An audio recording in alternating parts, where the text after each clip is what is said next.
مفتي منیر شاکر څوک دی او دی ولې غواړي چې په اسلام کې دننه ګوتې ووهي او د مسلمانانو عقیدې ورکچه کې د خلکو په ذهنو کې په دین کې دننه سوالونه ور پیدا کړي. راځئ د دغه ټول حقیقت به موږ هم تاسو ته درښکاره کړو او مولوي نورالدین اغا هم نن په دغه پیغام کې د تراو په حواله مجلس کړی دی. مفتي شاکر به هم تاسو ته درښکاره کړو چې د ده سره سلادار دومره ډېر کسان او ده ته دا دومره پروتوکول چا ورکړی دی، په کومه وجه ورکړی دی، دی ولې په اسلام کې دننه د خلکو ذهنونه ورخرابوي. راځئ اول به د مفتي شاکر دغه څو خبرې واورو او بیا به د مولوي نورالدین اغا دغه خبرې واورو.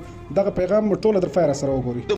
مسلمانانو د پاره رمضان تباہی میاشته دا د دوی د کفر میاشته. نو نن سبا چې مسلمان دی ته د رحمتونو برکتونو میاشت وي، دا کمقل دی، دا ناپویه دی، دا جاهل دی، دا د الله تعالی د غولولو کوشش کوي. د تراو سره په اسلام کې څه حیثیت شته دی نه؟ کدا مولیان خبره دا ځای ته راورسېدله چې زه به دا دین و اسلام د خپل عقل او د فکر مطابق کوم، که زما د عقل خلاف نو زه بیا نه منم. کله د تراو خبرې دي، کله د رکاتو خبرې دي، کله د تعداد خبرې دي، کله د کولو خبرې دي، کله د نه کولو خبرې دي. ظالمانو ښکاره مثال د دغه تراویح، موږ تراویح بولو، موږ سنت بولو، پروا نه لري، دغه نفل نه دي.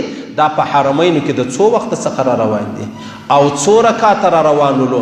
د کرونا په ډرامه کې 10 رکاته ځینې ویستل، سبا چې بیا 2 نسله بعد خلک راسي هغه وایي یاره تاسو ورته وګورئ په حرمینو کې 10 رکاته تراویح کېږي. 10 نه ولې، دا یو ډېر لوی داستان ولو چې په هغه کې 10 رکاته ځینې ویستلې او چې د کرونا د وجې کمې خبرې پیښې سوي وي هغه ګردې بیرته خپل ځای لره ورلې. کاروبارون، تجارتون، ماسکون، علاجون، افلانی ګردې خبرې ختمې سولې. زور صرف اور صرف تر حرمین ووتی چې 10 رکاته تراویح پر 10 ودرېدې، 10 پر 8 ودرېدلې. تاسو ولګوئ اندازه چې د ټولې دنیا په کربها روپۍ راوړې وای، دی دا کولی شو د مسلمانانو سجدې تراویح نیمه کړې وای. داسې ډرامه یې راته جوړه کړله او په ډرامه کې موږ د یا مخته کړلو چې موږ هم ودیجې ته ودرو چې و ټیک د سید 10 رکات او 100 رکات پرېږدي، د جهان خبرې پرېږدي. که دیوبنده یې واخله، د دیوبندیت لاره په مخه واخله، که سلفی یې د سلفیت لاره په مخه واخله، که بریلوی یې د بریلویت خبره په مخه واخله. ځه پوښتنې پرېږده، ته څه پوښتنې کوې؟ نن نوی دین رالی، که نن تا ایمان و اسلام راوړي، نن یې موږ ته راشئ چې تراویح به دونه وي یا به دونه نه وي. دا دون عمر تراویح څونه ولې چې نن دا خبره پیښه شوله، نوې مسله راغله یا نوې نه ده راغلې. نو لهذا هغه زړه مسله ده.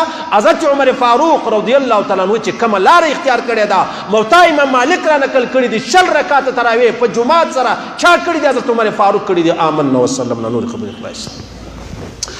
صحیح سلو موږ په دین کې ډېر شکمن کو. په خدای دې مې قسم یو ورځ به هغه راورسېږي د دغه میډیا د روی به مسلمانان هم د محمد رسول الله په ختم نبوت کې شکمن شي چې دا دغسې ده که نه. والله هغه ورځ را روانه ده. نمونه به د مسلمانان یې، رنګونه به د مسلمانان یې، وسیږي په مسلمانانو کې، لیکن تا ته به شک و شبه در واچي. ښکاره مثال د جاوید غامدي دی، هغه وایي قادیانی کافر نه دی. ورور قادیانی کافر نه دی. نو چې کافر نه دی نو بیا چی سلو، بیا چیچنی جوړ سلو.